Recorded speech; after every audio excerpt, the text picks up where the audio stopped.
Birth, survival, twilight, and ultimate demise of divine beings seems to follow its own evolutionary patterns, such that some gods endure without significant cultic or theological change for centuries, while others blaze onto the world stage only to burn themselves up into extinction almost as soon as they appeared. Indeed, a given god must perform a careful balancing act to persist much through human time, marked by seemingly unending upheavals.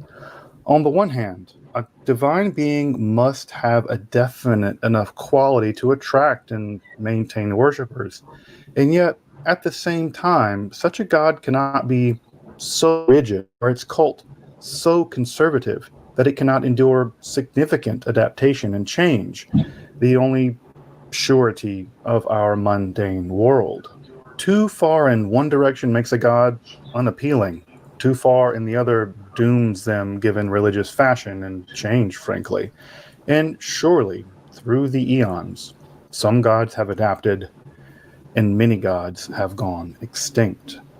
Though one god has proven to be rather successful, oddly enough, not that that makes them a better god or even a real god, beyond all reasonable historical expectation. In fact, this god, whose simple name means something like the one that exists, emerged from the sands of Bronze Age obscurity to eventually become not just a national god, but, in the end, simply the god for the overwhelming majority of the world's population now. But just how did a tribal warrior storm god, Yahweh, go from being a god, a minor god among gods much more ancient and much more powerful, enduring up till then at least, to simply becoming God, the sole god of all that is in the mythology of billions? If you're interested in magic and hermetic philosophy, alchemy, or Kabbalah, or the history of the occult, make sure to subscribe and check out my other topics on contents and esotericism. And also, if you want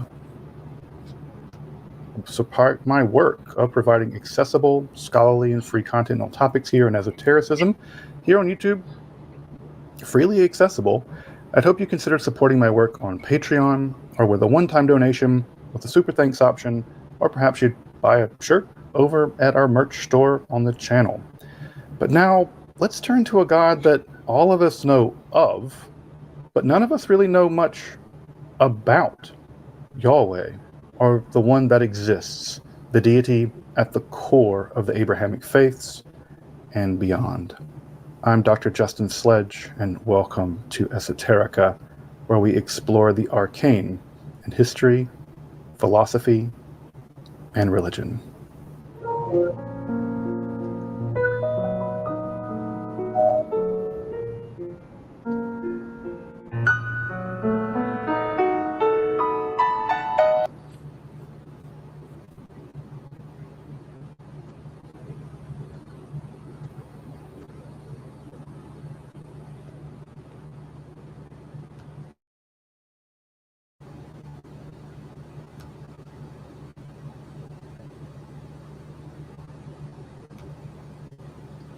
Yo, yo. All right.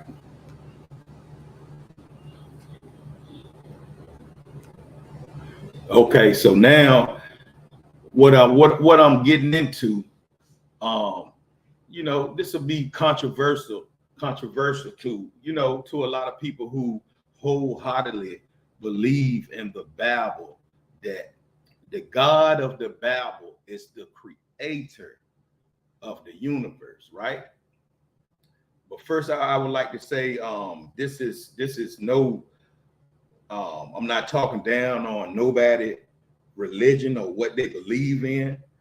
But one thing I like to stand on is truth. It's the truth of things. And what I'm ready to, to introduce to the people. I believe in a divine creator. I believe in a creator of all.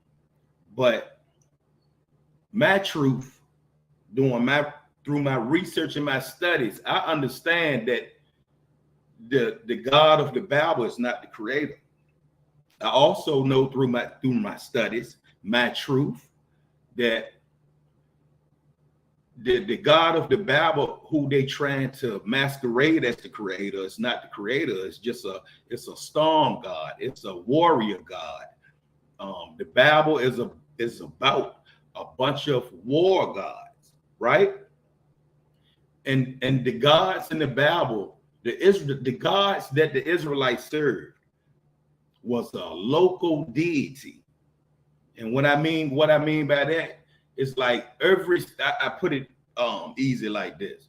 Every city or every state, they had their own deity in which they believed in. It was more than one God that they believed in. So just want to, put that out there. Let's go.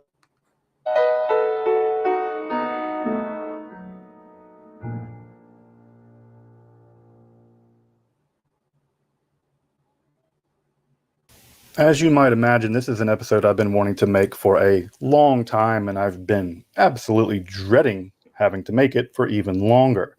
The importance of an episode on Yahweh is basically self-evident, but the challenges to making it should be equally self-evident.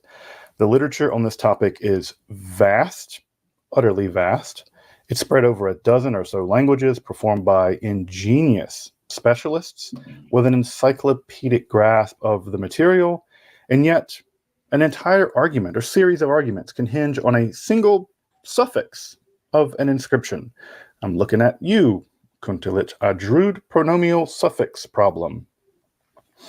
And, of course, with Yahweh being at the core of the Abrahamic religions, historicizing such a being can easily be taken as an assault on the very core of those religions. If you historicize Yahweh, everything else might just disappear into the air. And yet, that's the task at hand. So it should go without saying that virtually everything I'm going to say in this episode can and would be taken to task by an army of specialists, and can in no way taken to be definitive, because there is simply that little consensus among the specialists. But I'd rather hazard an episode on the topic than just throw my hands up and say, oh, it's utterly frustrated by the difficulty and the complicatedness and the specialization of the topic. Better, as that famous saying of Beckett goes, ever tried, ever failed, no matter. Try again, fail better. So here's to failing better in the name of public education. Also, on a personal note, using the name Yahweh is just simply an academic attempt to vocalize the name of the Israelite tribal god, and not some attempt to actually utter a magical divine name, much less take such a name in vain. In fact, public education is just about the furthest thing from my mind when I think about doing something in vain. And lastly, this is an academic channel, and I check my religious commitments at the door, and historical facts and evidence are what matter here, not my personal beliefs. And really, when we allow our faith to dictate our history, we really just betrayed both. I guess I'll just come out of the gate with it. The origins of Yahweh are utterly unknown. The name may appear first in the 14th century BCE of an enemy list of Amenhotep III, in a similar but later list in the 13th century BCE by Ramses II as the Shasu of Yahweh, or the Shasu of Yahu. It's not quite clear how that was pronounced. The Shasu were semi-nomadic pastoralists, typically associated with raiding and general big brigandry. The Egyptian name for their name actually indicates their nomadic existence, to roam about, while the name taken up into Semitic and Hebrew means something like to raid or to plunder. So there's a clue what they were. While the name Yahweh does seem to appear here, it also seems to be functioning primarily as a toponym rather than as a theonym. But that other Shasu in the list are also associated with the region of Seir, it's a mountain range in the southwestern Transjordan, is probably going to prove salient here in just a moment. Whether the Shasu were Proto-Israelites isn't clear, but it seems reasonable to think that there was probably some connection, and ditto with the Hyperu and the social then ethnic groups, the Hebrews, that began as a social group, not an ethnic group, who were also associated with brigandry. So this is a fun origin story.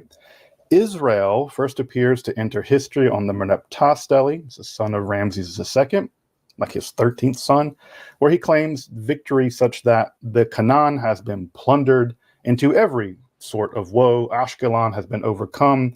Gezer has been captured. Yanoam is made non-existent. Israel is laid waste and his seed is not. Huru is become a widow because of Egypt. It's perhaps worth mentioning here that the Egyptian determinative on Ashkelon, Yanoam, and Gezer indicate foreign city. This is the triple mountain determinative, whereas Israel has the foreign ethnic group determinative, though, to be sure, the use of determinatives by Egyptian scribes can be all over the place, kind of arbitrary. The southerly geographic placement may also be important, though. Note that the Israelites that Merneptah claims to annihilate aren't actually associated here with the Shasu, so that's interesting. And, of course, their God, the God of Israel, and none of these gods is mentioned here. The first historical archaeological link between Israel and Yahweh as a god dates to much, much later in the Iron Age, where the 9th century BCE Mesha Stele, Victory Stele, brags of dragging vessels of Yahweh before Chemosh as the Moabite kingdom rebelled and escaped Amorite Israelite hegemony in the region. Thus, it seems that southern Levantine nomads and raiders were associated with Yahweh, perhaps as a kind of theological toponym, and that by the 13th century BCE, an ethnic group known as Israel, at least to the Egyptians, existed in a similar area, and that by the 9th century BCE, the Israelite house of Omri seems to have had Yahweh as an important, probably as their national god, as opposed to the Moabite Chemosh, before which those vessels, the aforementioned vessels, were dragged. Now, given the paucity of the archaeological record, which was basically that, what can we glean from our other surviving body of evidence, that is to say, Israelite literature as edited and compiled into the Hebrew Bible about the origins of Yahweh, or what we might call primitive Yahwism, or the cult of Yahweh before its assimilation into the Canaanite heartland, the Canaanite cult, and the Canaanite pantheon more generally.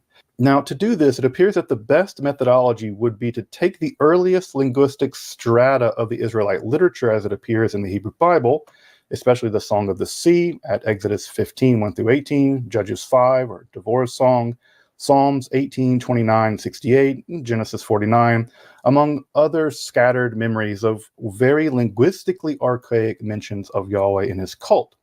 From this, a rough sketch of primitive Yahweh can be made.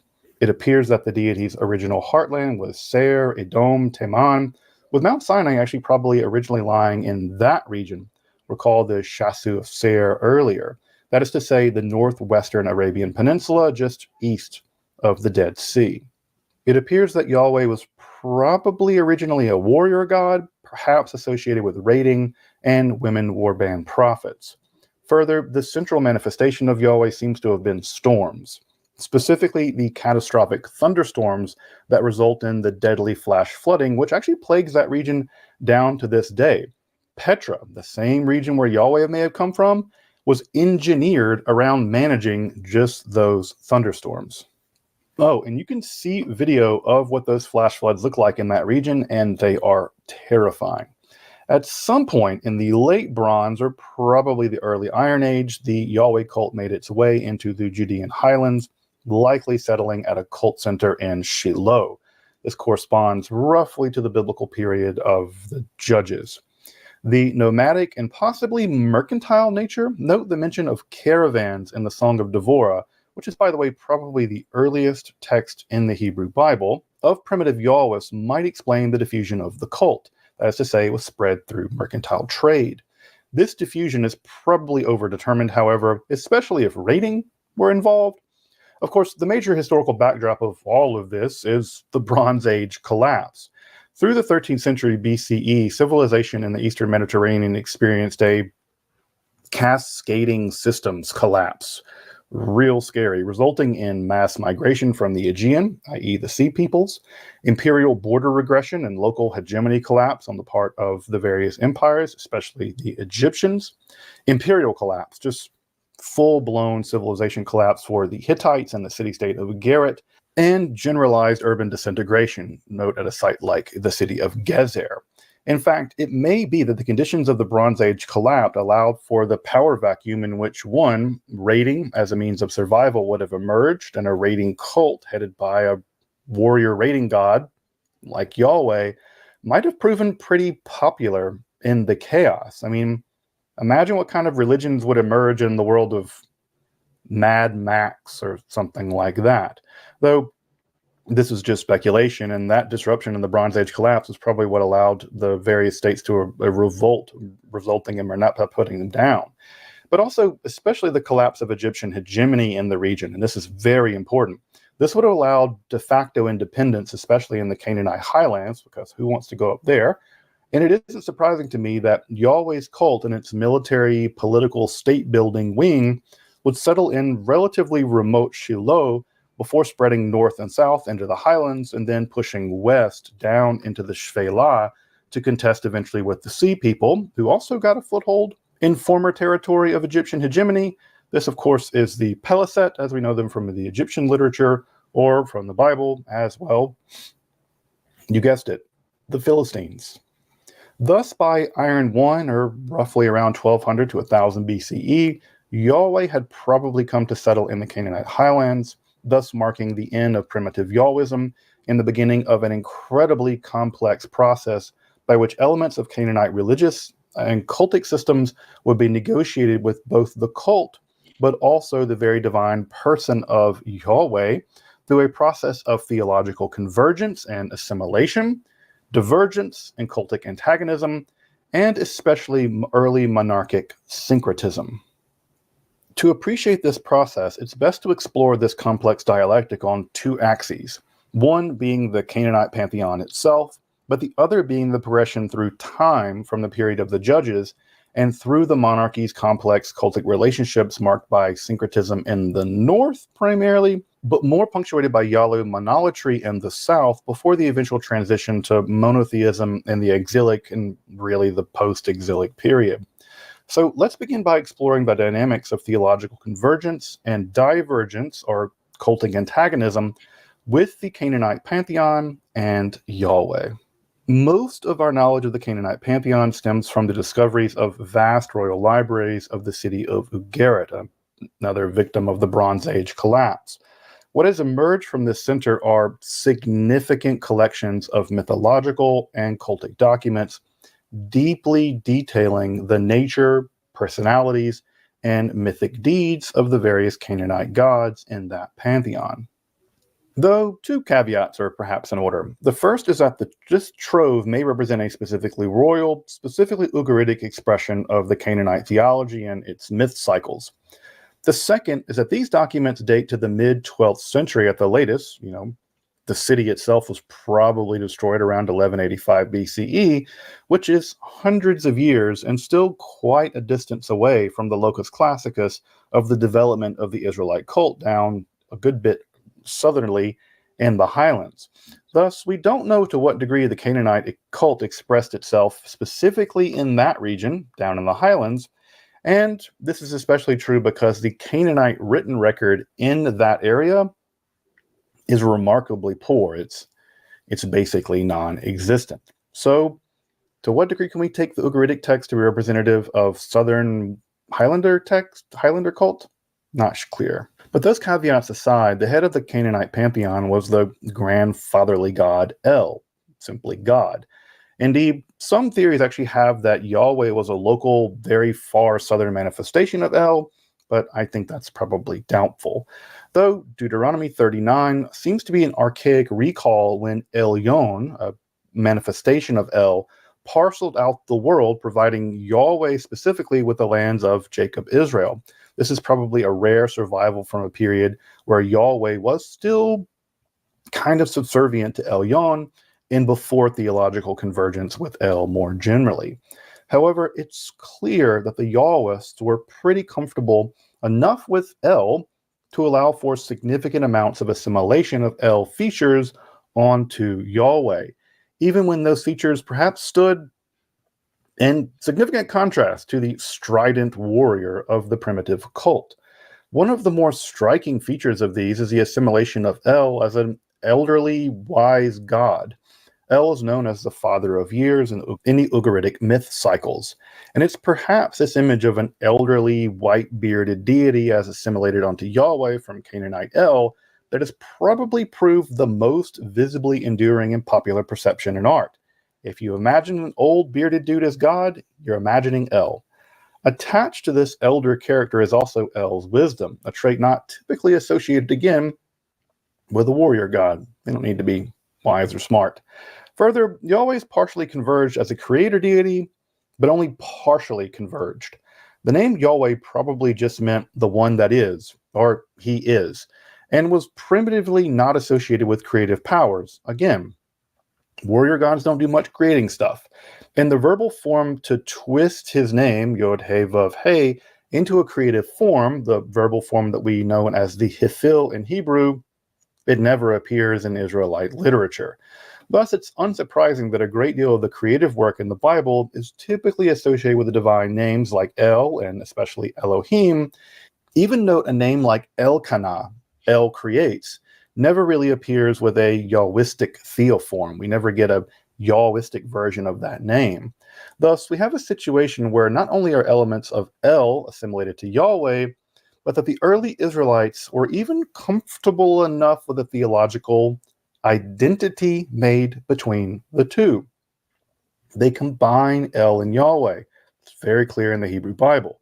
Thus, many elements of Canaanite El, though not all of them, definitely not all of them, as we'll see in a moment, are assimilated to Yahweh, or with the identity being established, the powers and features of El de facto become those of Yahweh. An element of this transfer, especially in the earlier period, was El's divine council, including a retinue of quasi-divine bureaucrats, such as the prosecuting attorney Ha-Satan, but also the military leader, the Sar Tzava, but also including the 70 sons of El, or Elyon.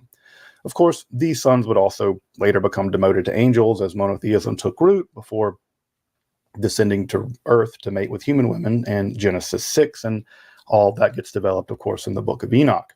Though, like creation, this assimilation of the divine council was not total. The sons always appear as sons of El, the divine appellation there, never the sons of Yahweh.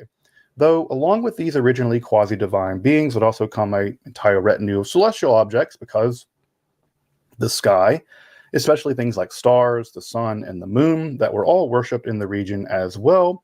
One of those beings, Halel ben Shachar, probably Venus, appears in the divine council as a kind of insurgent upstart cast down to Canaanite Sheol, the underworld of the Israelites, and an oracle against a king of Babylon, probably Nebuchadnezzar.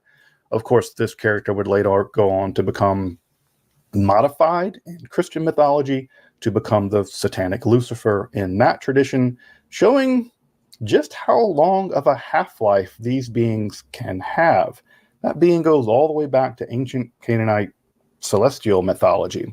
Another interesting instance has a deceptive spirit, a Ruach Sheker, being recruited by Yahweh to fool some of the prophets to ensure the death of King Achav.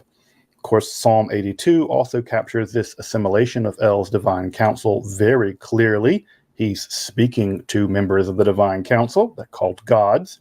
Perhaps the most peculiar assimilation of this to the warrior god Yahweh are actually El's traits as merciful and compassionate.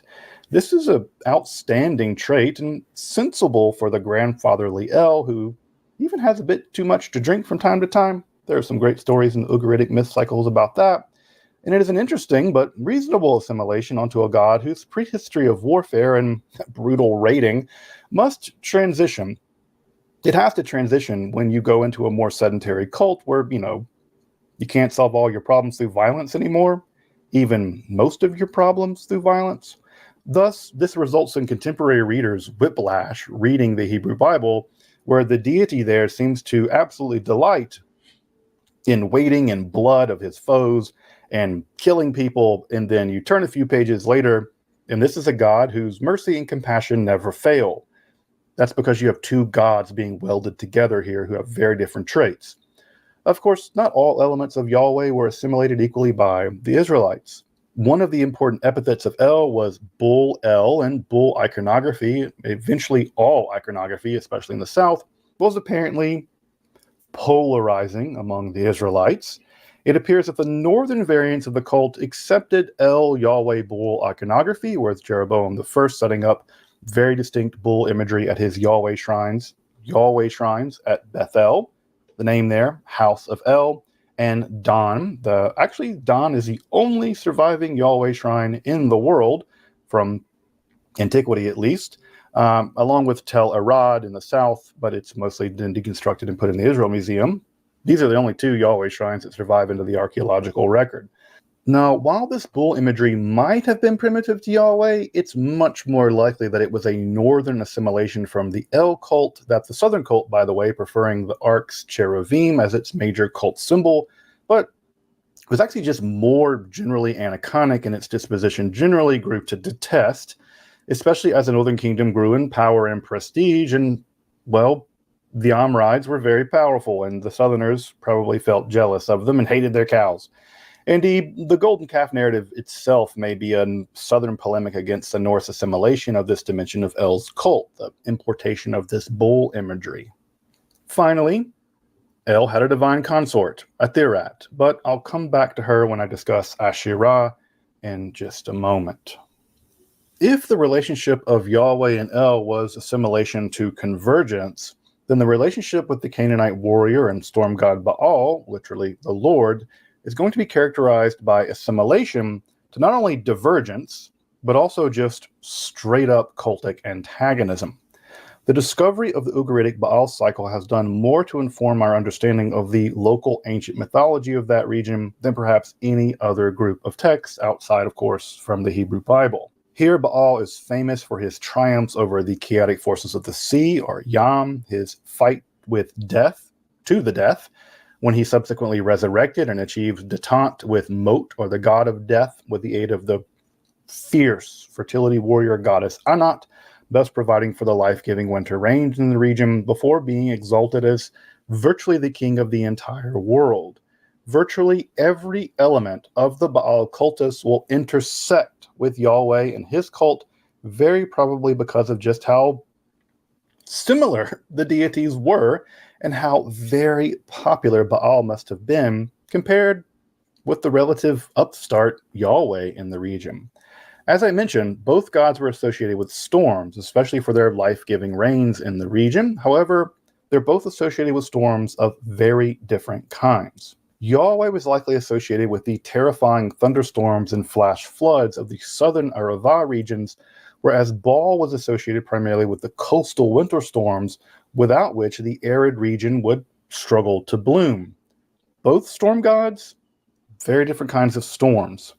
However, as Yahweh settled into the region, the motif of him as a rider upon the clouds, one virtually shared with Baal, would be extended not just to the thunderstorms of the south, but also to the coastal rains as well. This element becomes assimilated easily onto Yahweh. Numerous evidence of these storm theophanies abound, though Psalm 29 conforms so much with Baal imagery that some scholars have just kind of argued that it's a literal Yahweh for Baal substitution hymn. It's like cut and paste Yahweh for Baal, though it's a little simplistic. Further, elements of Baal's contest with the sea, or Yam and its dragon Lotan, are mirrored in early Israelite Yahwism, with a similar contest, most notably in the third creation story of the Bible, found in Psalm 74, and of course in Job, where the defeat of sea monsters, specifically Leviathan, were a necessary aspect of forging the world from watery chaos to order. This is a pretty common myth cycle in the ancient Near East. Ironically, this defeat of Leviathan would be later transposed into a world-ending apocalypse in later mutations of the myth, both in Judaism and in Christianity.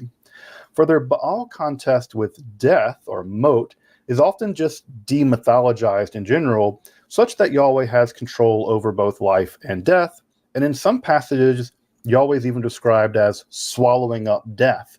This is a very big flex, an ironic flex over Yahweh's power over life and death, because it's exactly death that's described in Ugaritic myth as having a gaping maw. It does the swallowing, not gods. Further, the dwelling place of Baal on Mount Zaphon, modern-day Jebel Akra, became metonymized into Hebrew as just the word for north, with Yahweh also primitively associated with mountains, especially Sinai Moriah. The title El Shaddai probably is just another reference to how a mountain El is assimilated over to Yahweh from the Akkadian word for mountain. Though eventually Mount Zion is eventually going to be substituted out for Mount Zaphon for pride of place, but the metonymy, Zaphon as the word for north, it continues into Hebrew to this very day. Of course, with both being warrior and storm gods, it's unsurprising that Yahweh would be pitted against Baal in cultic combat. This needs to be a video game. Baal's popularity can be seen in the numerous, over a dozen theonomic place names associated with him. These are probably local manifestations of Baal, akin to the way that Roman gods were locally manifest, or even the way you get sort of avatars of Mary in various places, Our Lady of so-and-so. And further, the horror Baal's worship seems to have inspired in certain Israelite writers and prophets. And further, it's also pretty clear that in at least the first half of the monarchy, there was a pretty strong attempt to syncretize Yahweh-Baal worship, which seems reasonable, with Baal cultic objects placed in otherwise specifically Yahwistic shrines, probably to please both the local population but also the exogamous wives for whom Baal was the central native god in their religion. The Israelites would marry outside of the Israelite group in order to basically secure international relationships like everyone else. Thus, this was very likely an attempt to assimilate Baal to Yahweh, just as with El in the north. However, the southern cult was never quite this comfortable, and purges by several southern kings, such as by Hezekiah, Jehu, and most famously Josiah, sought to completely deracinate non-Yahweh worship and even non-Jerusalemite Yahweh worship. They didn't even want you worshiping Yahweh somewhere else. However, it appears that by the 8th century BCE that the Israelite prophets, such as Elijah and Elisha, really rejected any form of syncretism, and the narrative describes multiple contest-like ordeals between the Israelite Yahweh partisans and the Baal cult and the Asherah cult, especially as backed by Ahab and his Phoenician wife Jezebel, who gets an unwarrantedly evil reputation. You can hear, by the way, the Baal theonym in her name. In fact, the scribes of the Hebrew Bible so hated Baal that theonymics employing his name underwent taboo replacement with the Hebrew word for shame, boshet. Thus, names like Eshbaal become Eshboshet, Meribaal become Meriboshet. Even the goddess Astarte becomes Ashtoreth, using the vowel pattern from the word for shame to muck about with her name. Further, the phrase Prince Baal or Baal Zebul famously becomes Baal Zebub, the Lord of the Flies, and even Daniel's term for the abomination of desolation, Shikutzma Shomaim, may become actually a pun on Baal Shemen, or Baal of the heavens, thus that the heavenly is thrown down. Thus, Baal and Yahweh are probably mutual victims of what Freud called the narcissism of minor difference. They're just that similar. The stage of ancient Canaan and ancient Israel just being, well, too small for two warrior storm gods, and with only a minor exception, Baal basically vanishes from the religious record in Canaan by the post-exilic period. Though, of course, Baal would go on to continue to function in the Phoenician deity system as Melkart as late as the rise of Christian hegemony in the late classical period. So one god had to go, and at least in that region, it ended up being Baal. Though, while not directly bearing on the development of Yahweh as a god, but more so on Yahwism as a cult, is the question of how El's consort, Thirat, would or would not be incorporated. Asherah, she appears in the Hebrew, is mentioned some 40 times throughout the Hebrew Bible, though overwhelmingly in reference to a kind of wooden ritual pole that probably represents a sacred tree of fertility, which in turn, of course, represents the goddess herself. Though there are a couple times where she's mentioned as a Pesel Asherah set up by Menashe. This is probably an engraved representation of her, maybe like those ones from the Bronze Age of her cupping her breasts, though we don't know. Unsurprisingly, the cult of Asherah was very popular, and it seems reasonable for many reasons. Fertility is popular. That Yahweh El assimilation convergence would also result in consort exchange, such that El Athirat would become Yahweh Asherah, and that seems to be precisely what happened. Though, of course, not without some hella theological controversy. Several Israelite and Judean kings seem to have placed her cultic symbol in Yahweh temples, and equally stridently, Elijah contested with her prophets and the prophets of Baal and murdered them all, at least according to the text, and Josiah targeted her cult in his Inquisition reforms.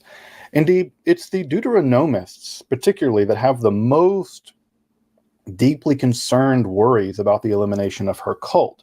Her exact status in this period is contested, while the two famous inscriptions at Kuntalit Adrud and Khirbet El Qom seem to indicate that her status was as consort of Yahweh, despite that pesky pronomial suffix, which no one quite seems to know just what to do with, and there is 50,000 volumes on that. One pronomial suffix. The overwhelming concern about her is the adoration of her cult object itself, especially in Yahweh shrines. They may have been okay with Yahweh having a wife, but not her cult object in the same shrine. While we have to acknowledge the paucity of evidence here, it seems reasonable to me that she did function as Yahweh's consort, but that this El assimilation was heavily theologically contested, especially in the South with the more emergent Yahweh monolaters. The cult object probably represented the goddess. That seems almost ipso facto true. It clearly became associated with Yahweh. The Deuteronomists constantly complain about it, and the logic of El convergence seems likely that the two were conceived together, despite, again, the general aniconic and Yahweh monolatry parties eventually that would emerge and obtain cultic hegemony, especially in the South. Now, to what degree Asherah and Astarte Ishtar were assimilated during this period is unknown. The answer is probably maybe. And further, there's a vague reference to a being called the Queen of Heaven, very disdained by Jeremiah. Who this is also unknown. Though the term for the cakes that are offered to the Queen of Heaven in that text there are actually Akkadian loanwords. They're coming over from the Akkadian language. So it seems like a nod in the direction of Ishtar Astarte assimilation, but we don't know. With the exception of a few names, especially in very archaic sources there in the Song of Devorah, the fertility and warrior goddess Anat seems to play basically little to no role in this period of the development of Yahwism, and maybe just in the whole cultic environment of Canaan. Though the bloodshed imagery associated with Ugaritic Anat, her wading through blood and gore and decapitated heads rolling about her feet and dismembered hands flying into the air about her like locusts. This needs to be metal song. Why isn't there a metal band called Anat? You see very similar kinds of depictions of Yahweh delighting in warfare and carnage in the Song of Devorah, but honestly, I would just suspect that primitive Yahweh and Anat actually would just have made a better couple than Yahweh and Asherah, given their proclivity to massacring people. You get kind of natural-born killer vibes from that couple. But I suspect the similarities are probably just endemic to ancient total warfare, hacking people to death on the battlefield, than any actual theological convergence or assimilation between Yahweh and Anat. Of course, Yahwism would undergo further assimilation to Canaanite mythology, especially the demythologizing of the plague gods Resheph and Dever, literally burning and plague, terrifying gods who come to serve as nightmarish steeds pulling the divine chariot. That is an image in the Hebrew Bible, more metal. Or the literary transfer of the mighty regal dead of the Raphauma of the Ugaritic mythology to the Rephaim as giants defeated by biblical figures as a show of force in the Hebrew Bible. In fact, I've done an entire episode tracing out just the development and history of the Rephaim from ancient Canaanite into ancient Israelite mythology, if you want to check it out. That's a fascinating development with the Rephaim. All in all, what we have is a complex, non-linear process whereby primitive Yahwism and Yahweh become implanted into the post-Bronze Age collapse of the area of the Canaanite Israelite highlands, becoming the chief, though not the sole god of the emergent Israelites. Again, this is the famous henotheism of the period, and he becomes a core aspect of their emergent national hegemony in the region. The earlier period is marked by theological convergence and divergence, assimilation and conflict, all with the local Canaanite cults and their gods, with a tendency towards syncretism in originally the more affluent northern areas, but this earns the ire of both the southern Yahweh partisans who may have been already on the path or developing in the direction of monolatry and aniconism, along with a small fraction of northern prophet shamans. With the destruction of the north in 722 BCE, the northern Yahwist refugees would be absorbed into the more anti-syncretistic, aniconic, and Yahweh monolatrous southern cult. This would develop in fits and starts until the rule of Josiah and the Deuteronomists, whose reforms, or better, inquisition, not only sought out to eliminate non-Yahweh worship from this kingdom, but also non-Jerusalemite Yahweh worship. Again, theology and politics are the same thing here, and centralizing one centralizes the other by necessity. Hence the destruction of even Yahweh shrines in the region, like that one that was torn down there at Tel Arad. With the 6th century BCE exile of the Judean elites, who were probably majority Yahweh monolaters or even early monotheists, maybe, the theology of the exile and the post-exile would represent a massive shift from a parochial Judean god to a singular cosmic god with a clear expression of monotheism first emerging in texts like Trito Isaiah. Monotheism would mark the post-exilic period. Yahwism went into exile. Judaism came back. And that's a point I'd like to drive home. In my mind, the transition to the universal monotheism of Judaism would come at a price. And that price would be the particularism of Yahweh as Yahweh.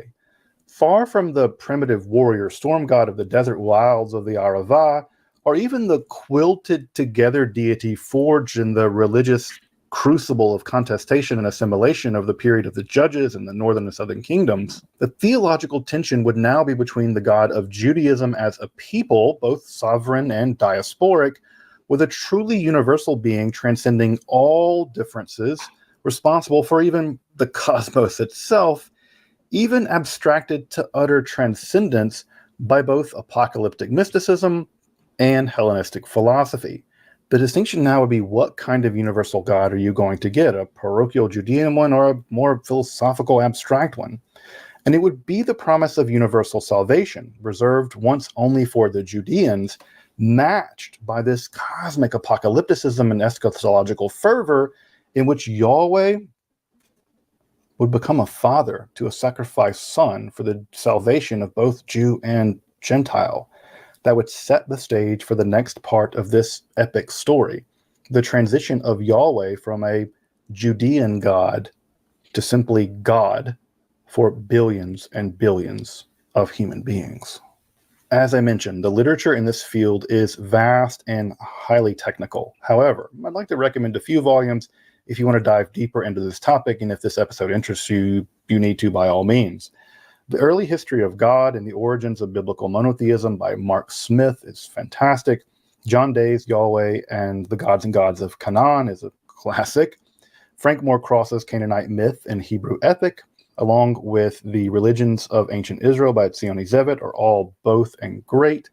For a diplomatic history of Israel from a archaeological point of view, rather than just the text, the aptly named book by Dever, Beyond the Text, an archaeological portrait of ancient Israel and ancient Judah, is very diplomatic and a fine text. Although his book has archaeology buried the Bible, it's kind of like the too long didn't read it version of the book I just mentioned. So if you want to read another one, that one's a good one. It's kind of a digest of the more specialized text. Theodore Lewis's more recent The Origin and Character of God, Ancient Israelite Religion Through the Lens of Divinity, is also just a beast of a text, a magisterial approach, and well worth the effort. As I said, this episode is a testament to not letting the perfect be the enemy of the good. This episode is incomplete. It goes way too fast over a lot of topics, and this could just be an entire semester class, at the very least, and require sophisticated knowledge of ancient Near East history and several ancient languages, not to mention just an encyclopedic grasp of the Hebrew Bible and Canaanite myth more generally. Despite the myriad shortcomings of this episode, I hope it's still useful for grasping at some level where scholars are on the mysterious origin and development of Yahweh, a God we all know, and yet we still have to admit we know so little of. Until next time, I'm Dr. Justin Sledge, and thank you for watching Esoterica, where we explore the arcane in history, philosophy, and religion.